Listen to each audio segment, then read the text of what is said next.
Hello అండి, welcome to our channel. నేను మీ సిరి audio stories అనే ఛానల్తో పాటు సిరి డైరీస్ అనే ఛానల్ని ఒకసారి లుక్ వేయండి. ఇక కథలోకి వెళ్ళిపోదాం. ప్రియసఖి 231. దీవి మనసులో దాచుకునే రకం కాదు వీక్షు. తప్పకుండా మనం కాస్త ధైర్యం చెప్పి అడిగితే తనే చెబుతుంది. నువ్వు ఇలా ఎక్కువ ఆలోచించి బ్రెయిన్ పాడు చేసుకోవద్దు అన్నాడు చేతన్. అంతే అంటావా? చెప్తుంది అంటావా అని అడిగింది వీక్ష. డెఫినెట్గా చెప్తుంది అని. అరే, కనీసం హగ్గు లేదు, కిస్సు లేదు, మీ ఇంటికి తీసుకొచ్చి పస్తులుంచుతున్నావు నన్ను అన్నాడు అలిగినట్టుగా ముఖం పెట్టి. ఆ మాటలకి వీక్ష నవ్వింది. ఆహా, నాకు నిద్ర వస్తుంది, వదులు అంటుంటే ఆమె చుట్టూ చేతులు బిగించాడు చేతన్. ఆమెను పక్కన వేసి ఆమె మీదకి చేరిపోయాడు. అలాగే అతని కళ్ళల్లోకి చూస్తుంది వీక్ష. అతని కళ్ళు ఎగరేగానే ఆమె కన్నులు అప్రయత్నంగా నేలకు వాలాయి. ఆమె హృదయంలో ముక్కును దాచుకున్నాడు. అతని తల మీద ముద్దు పెట్టుకుని, చే బరువుగా ఉన్నావు అని ఆమె అంటుంటే, ఏం పర్లేదు మోయి అన్నాడు తను. అంది వీక్ష. ఆమెను మీదకి చేర్చుకుని, నేను మోస్తానే ఇష్టంగా అంటూ ఆమె కళ్ళల్లోకి చూడగానే అందంగా నవ్వింది.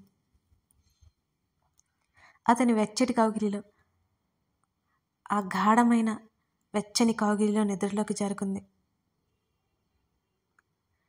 దీవెన తన ప్రవర్తన మారిపోయినట్టు అందరికీ అనుమానం వచ్చినట్టు గమనించి మునుపటిలా ఉండడానికి చాలా ప్రయత్నం చేస్తోంది. తనలో దాచిన అల్లరి బయటకు తీసి కొత్తగా నటించడం మొదలుపెట్టింది. దీవెన కాస్త హుషారుగా మారగానే రాజేశ్వరి ఊపిరి పీల్చుకుంది. తన అత్తతో షాపింగ్కి వెళ్తున్నా కూతుర్లిద్దరికీ చెప్పింది రాజేశ్వరి.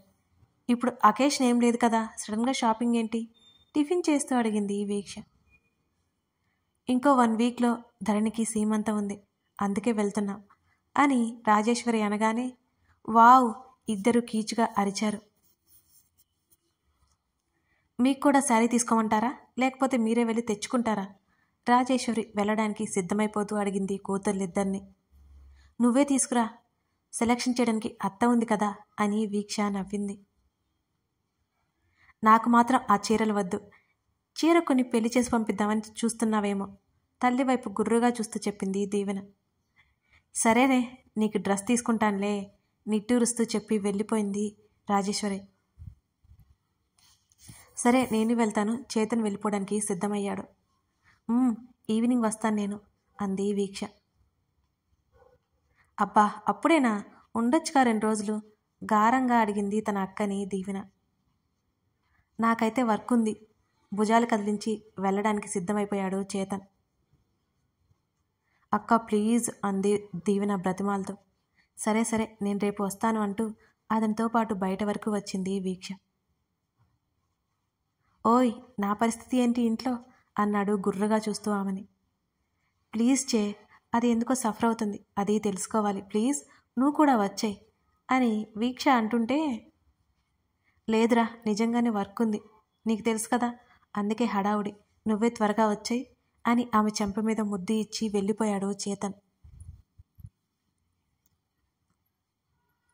ఏమైంది సృజన్, ఈ మధ్య అదోలా ఉంటున్నావు అంటూ అతని భుజం మీద చేయి వేసి అడిగింది శ్రేష్ఠ. ఏముంది, ఏమీ లేదు, నేను బాగానే ఉన్నాను అన్నాడు చిన్నగా నవ్వి. లేదు, చెప్పు ఏమైంది అని ఆమె అడుగుతుంటే, ఏం చెప్తాడు, పోయిన తన బిడ్డ గుర్తు తెచ్చిందని చెప్తాడా? లేదు కదా, నిజం చెప్తున్నా, ఏం లేదు. వర్క్ ఎలా నడుస్తుంది అని అడిగాడు. చెప్పాను కదా, ఇంకో 2 నెలల్లో లోన్ క్లియర్ అయిపోతుంది అని తెగ ఉత్సాహంగా చెప్పింది శ్రేష్ఠ. వెరీ గుడ్, బట్ ఎక్కువ స్ట్రెస్ ఇవ్వకు, అసలే బక్కగా ఉంటావు, ఇంకా వెయిట్ లాస్ అయిపోతున్నట్టు అనిపిస్తుంది నాకు అన్నాడు ఆమెని పరీక్షగా గమనిస్తూ. అవునా, నాకేమీ అనిపించడం లేదే తను చూసుకుంటూ అంది శ్రేష్ఠ. లేదు, క్లియర్గా కనబడుతోంది, 2 రోజులు రెస్ట్ తీసుకో అతను అంటుంటే, ఏంటి రెస్టా? ఆల్రెడీ అయిపోయింది, వెళ్ళాలి, నేను డ్రాప్ చేస్తానన్నావు కదా, త్వరగా రెడీ అయ్యిరాపు ఆమె అతన్ని వెనక నుంచి తోస్తూ బాల్కనీ నుంచి రూమ్లోకి నెట్టింది.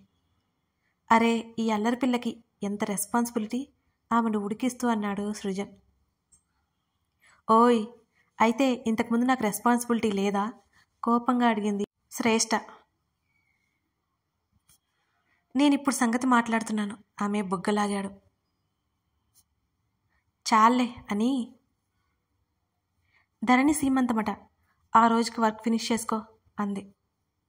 సీమంతానికి నేనెందుకు? సృజన్ చిన్నగా నవ్వాడు. అన్నగా నువ్వుండగా ఎవరుంటారు అని అతని చెంప మీద చేవేసి చెప్పింది శ్రేష్ఠ. అతను మాట్లాడలేదు. ధరణి ఎప్పటికీ తనని ఫ్రెండులాగే చూస్తుంది అనేది ధరణి చెప్పే మాట మరి. కానీ సృజన్ అంటే ధరణికి చాలా ఇష్టం. అన్నయ్య స్థానాన్ని ఎప్పుడో ఇచ్చేసింది. అది తెలియట్లేదు అంతే. ఆ రోజుకి ఫ్రీ అవుతానులే అని వాష్రూమ్లోకి వెళ్ళిపోయాడు సృజన్ ఇంకేం మాట్లాడకుండా. ఏవండి ఇది చూడండి అంటూ ఫోన్ చూపించింది ధరణి. అతను తల తిప్పి చూశాడు. ఈ కలర్ మీకు బాగుంటుంది, డార్క్ వైన్ కలర్ షర్ట్ చూపిస్తూ అంది ధరణి. అయితే ఇప్పుడేం చేద్దాం అని అడిగాడు గగన్.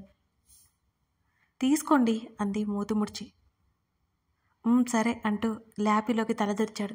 ధరణి తొంగి చూస్తుంటే అతడు మెయిల్ చెక్ చేసుకుంటున్నాడు. భారంగా అటు ఇటు నడుస్తోంది ధరణి. ఏమైంది? ఆమె వాలకం అనుమానం తెప్పిస్తుంటే అడిగాడు. ఏం లేదు, ఊరికే ఎక్కువసేపు కూర్చున్నా కదా అటు ఇటు తిరుగుతూ అంటుంటే. అతను మరో 5 నిమిషాల తర్వాత ల్యాప్టాప్ పక్కన పెట్టి ఆమె దగ్గరికి నడిచాడు. ఆమెకు చెయ్యిందించగానే మారు మాట్లాడకుండా అతని చేతుల్లో చేయి వేసింది ధరణి. ఆమె చేతిని పట్టి బాల్కనీలోకి తీసుకొచ్చాడు. చలిగా ఉంది ఇక్కడ అంది ధరణి. గ్లాస్ డోర్స్ క్లోజ్ చేశాడు. అతని పక్కనే సోఫాలో కూర్చుని బయటకు చూస్తోంది ధరణి. అతని వెచ్చని కౌగిలిలో ఆమె ఒదిగిపోయింది. ప్రతిరోజు ఇలాగే ఉండిపోవాలి. ఆమె మాటలకి చలిలో బాగోదేమో అని అతను అనగానే అతని మాటల్లో అర్థమవుతున్న వెటకారానికి ధరణి మూత ముడిచి చూసింది అతని వంక. అతని పెదవులు సన్నగా విచ్చుకున్నాయి. అది చూసిన ఆమె కూడా నవ్వింది చిన్నగా. ఆమె ఏదో మాట్లాడుతోంది. అది వీక్ష గురించి. వీక్ష హ్యాపీగా ఉందని చెబుతోంది. తర్వాత నెమ్మదిగా నిద్రలోకి జారుకుంటే లోపలికి తీసుకొచ్చేశాడు. ఆ రాత్రి అతనికి నిద్ర కరువైపోయింది. లాస్ట్ టైం డాక్టర్ని కలిసినప్పుడు ఎప్పుడైనా పెయిన్స్ రావచ్చు అనే విషయం అతనికి గుర్తుంది. ఆమె కదిలిన వెంటనే అతను కళ్ళు తెరుస్తూనే ఉన్నాడు.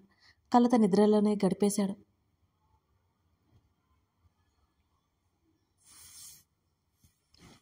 ధరణి సీమంత రోజు రానే వచ్చింది. బంధువుల దగ్గర వాళ్ళందరినీ ఇన్వైట్ చేసింది మాలవిక. ధరణి తండ్రితో పాటు రామశాస్త్రి, కాత్యాయని వాళ్ళని కూడా మరీ మరీ పిలిపించింది. లంకంత ఇంటిని వదిలి తమ దగ్గరికి ఎందుకు వచ్చిందో అర్థం కాలేదు వాళ్ళకి. అన్ని రోజులు తమ కూతుర్ని సొంత బిడ్డలా చూసుకున్న వాళ్ళకి చేతులెత్తి నమస్కారం చేసింది సుమతి.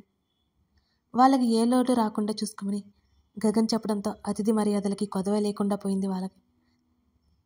తను తన తల్లిదండ్రి చిన్నప్పటి నుంచి అదే ప్రపంచం ధరణికి. అది కూడా తన కన్నవాళ్ళు కాదని ఎప్పటికో తెలిసింది. ఆ తర్వాత సృజన్, స్వాతి ఇంతే తన ప్రపంచం. ఆ చిన్ని ప్రపంచం అనుకున్న ఆమెకి హోదా, ఐశ్వర్యం, అంతులేని ఆప్యాయతను పంచే బోల్నంతమందిని తెచ్చిపెట్టిందెవరు? దూరంగా రాజేష్, ప్రకాష్లతో మాట్లాడుతున్న గగన్ని చూస్తోంది ధరణి. ఆ తతంగమంతా అతనికి చాలా ఎబ్బెట్టుగా తోచిన మాలవిక గట్టిగా ఉండమనడంతో అక్కడే ఉన్నాడు అతను. అందరి చేతుల మీద ధరణికి ఆశీర్వచనాలు అందుతున్నాయి. సృజన్ని లాక్కొచ్చింది శ్రేష్ఠ. అక్కడ సందడి అంతా దీవెనదే అయిపోయింది. ఆమె నటిస్తుందని ఒక గగన్కైతే తప్ప ఇంకెవరికీ తెలియదు. అక్కడ అందరూ ధరణి సంతోషంగా ఉండాలని కోరుకునేవారే ఉన్నారు. ధరణి, మీ ఆయన్ని తర్వాత చూద్దు కానీ చేతులు చాచు అంటూ ధరణి చెవిలో నెమ్మదిగా అల్లరిగా గొనిగింది స్వాతి. ఉలిక్కిపడి ఎదురుగా ఉన్న ఆవిడకి చేతులు అందించింది ధరణి. అందరి ఆశీర్వచనాలు ఆమె తీసుకుంది తృప్తిగా. ఏంటి అన్నట్టు కళ్ళు ఎగరేశాడు గగన్. రమ్మని కళ్ళతోనే సైగ చేసింది ధరణి. వేలు చూపించాడు ఆమెకి. ధరణి నవ్వింది. తప్పదు అన్నట్టు పెదవులు కదిపింది ధరణి. ఈడియట్, అతను పెదవులు కదిపాడు. ధరణిని మనస్ఫూర్తిగా ఆశీర్వదించి పక్కకు వచ్చేశాడు సృజన్. అతిథులకి భోజనాలు ఏర్పాట్లు చూస్తుంది మాలవిక. అక్కడి నుంచి అందరినీ ఖాళీ చేసించింది వీక్ష. గగన్ గురించి ఆమెకు కూడా తెలియకుండా లేదు కదా.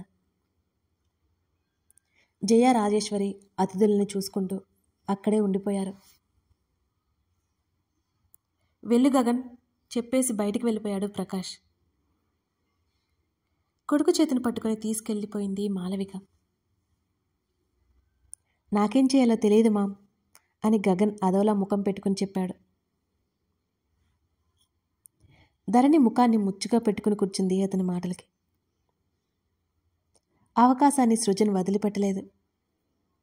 బొట్టు పెట్టి గాజులు వేసి గంధం రాసి అక్షింతలు వేయండి బావగారు అంటున్న సృజన్ మాటలకి గగన్ పళ్ళు నూరుకుంటే ధరణి నవ్వుతూ చూసింది. శ్రేష్ఠ వీక్ష ముసిముసిగా నవ్వుకున్నారు. గెట్ అవుట్ అందరినీ ఉద్దేశించి గట్టిగా చెప్పాడు గగన్. అయ్యో అలా ఎలా వదిలేసిపోతామన్నయ్యా అన్నాడు చేతన్ కూడా. అందరూ బయటికి పోండి దవడ బిగిస్తూ చెప్పాడు గగన్. ఒక్కొక్కరిగా అక్కడి నుంచి నిష్క్రమించారు. హాల్ అంతా ఖాళీగా అయింది. గడ్డం కింద 2 చేతులు పెట్టుకుని పతిని చూస్తోంది ధరణి. ఏం చేయాలి? అప్పటి వరకు అతని ముఖంలో ఉన్న కోపం పోయి అతని మాటల్లో మృదుత్వం చోటు చేసుకుంది ధరణిని చూస్తుంటే.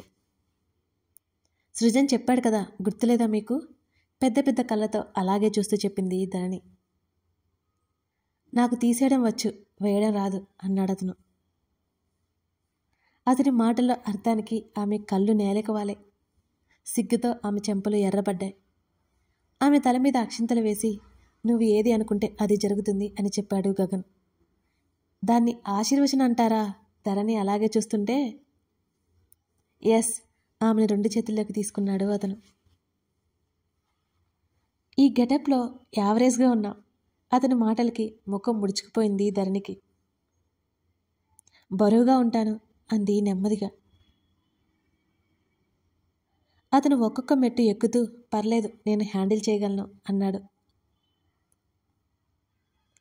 నచ్చలేదా ఇలా?